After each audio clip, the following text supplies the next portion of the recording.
Hello, আসসালামু আলাইকুম ওয়া রাহমাতুল্লাহি ওয়া বারাকাতু। তারেক রহমান স্পিকিং। আপনি কে বলছেন? নাম্বার তো ইন্ডিয়ার মনে হচ্ছে। কে বলছেন? হ্যালো। নমস্কার নমস্কার, আমি নরেন্দ্র মোদি বলতেছিলাম। এই তারেক রহমান, শেখ হাসিনারে তুমি নিয়ে যাও তো। এই মালটারে এখানে আর ভাল লাগতেছে না আমার। নরেন্দ্র মোদি মনে হয় কিছু পান করে আমারে ফোন করছে। নাইলে কি আর হাসিনাকে এরকম করে পাঠাই দেওয়ার কথা বলে, তাও আবার আমাকে? হাসিনার জব দে আর বাসি না। ও শুধু গরুর মাংস খাইতে চায়। গরুর মাংস যে আমি নিষিদ্ধ করেছি মুসলমানদের জন্য, সে কথাও কি জানে না নাকি? ওরে তাড়াতাড়ি বাংলাদেশে পাঠায় দেন। কতগুলো গরুর মাংস খাওয়া লাগে, বাংলাদেশের পাবলিক ওরে খাওয়াইবো, কোনো সমস্যা নাই। আপনি শুধু এটারে পাঠাই দেন। পাঠাই তো দিতে চাই, মনটা আবার মানে না। অনেক ভালোবাসি তো। অনেক ভালোবাসা বাসির পর 2024 সালে সে আমার কাছে এসেছে। মনটা আবার না চায় ওকে না পাঠাই দেই। নরেন্দ্র মোদি আমার সাথে ফাজলামি করবেন না। তাড়াতাড়ি ওরে পাঠায় দেন। ও একজন অপরাধী, ও একজন গণহত্যাকারী। ওর শাস্তি অনিবার্য বাংলাদেশেই হবে। যতই হোক, ও আমার জন্য অনেক কিছু করেছে। ইলিশ মাছ দিয়েছে, আমাকে সম্পত্তি দিয়েছে, টাকা দিয়েছে, না জানি আরো অনেক কিছু যা বলতে পারছি না এখন।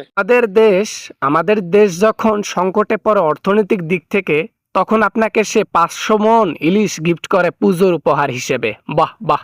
ইন্ডিয়াতে সামনে নির্বাচন, আর এই নির্বাচনে যদি নরেন্দ্র মোদি হেরে যায়, তাহলে বাংলাদেশে ওরে পাঠাই দিমু, যাও। আর যদি জিতি তাহলে রেখা দিমু, কি বলো? তোমার দশাও একদিন ওর মতো হবে। হাসিনা যেরকম করে পালিয়ে গেছে জনগণের লাতি গুতা খেয়ে, তোমার দশা হাসিনার চেয়েও আরো ভয়ঙ্কর হবে। একটা জিনিস আজ পর্যন্ত বুঝলাম না, বাংলাদেশের মানুষ ইন্ডিয়াকে দেখতে পারে না কেন? অথচ পাশের ভাই ব্রাদার দেশ মিলেঝিলে থাকা দরকার। ইন্ডিয়া চায় বাংলাদেশকে গ্রাস করে দিতে। ইন্ডিয়া চায় বাংলাদেশের মানুষকে কিনে নিতে। ইন্ডিয়া চায় বাংলাদেশটা ইন্ডিয়ায় পরিণত হোক।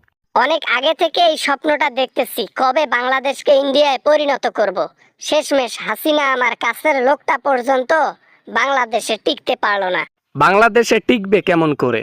জনগণের দাবি মানতে পারে না, উল্টা গলি চালায়, গোলাবারুদ চালায়, মানুষকে উপরে পাঠায় দেয়।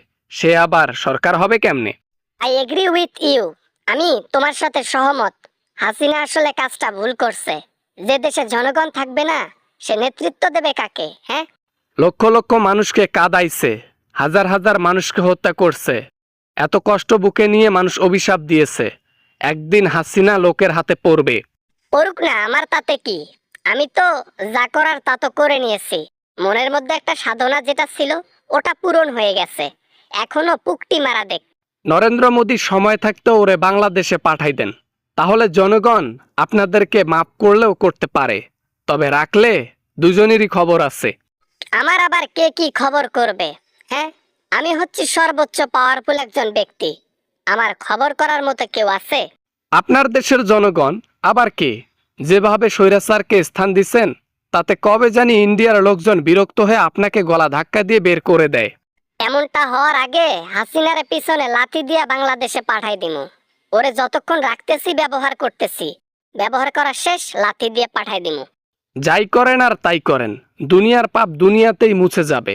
যে অপরাধ উনি করেছেন তার শাস্তি অনিবার্য, অনিবার্য। ওকে ওকে, আমি এখন ফোন রাখলাম। হাসিনা সহ সুইমিং পুলে নামবো তো, একটু এনজয় করব। তারপর সময় হলে ফোন করে আবার কথা বলবো। বাহ বাহ বাহ, অনেক সুন্দর। যাই হোক, এনজয় করার করে নেন। আর বেশি দিন এনজয় করতে পারবেন না মোদি আর হাসু। আপনাদের সময় ঘনিয়ে এসেছে।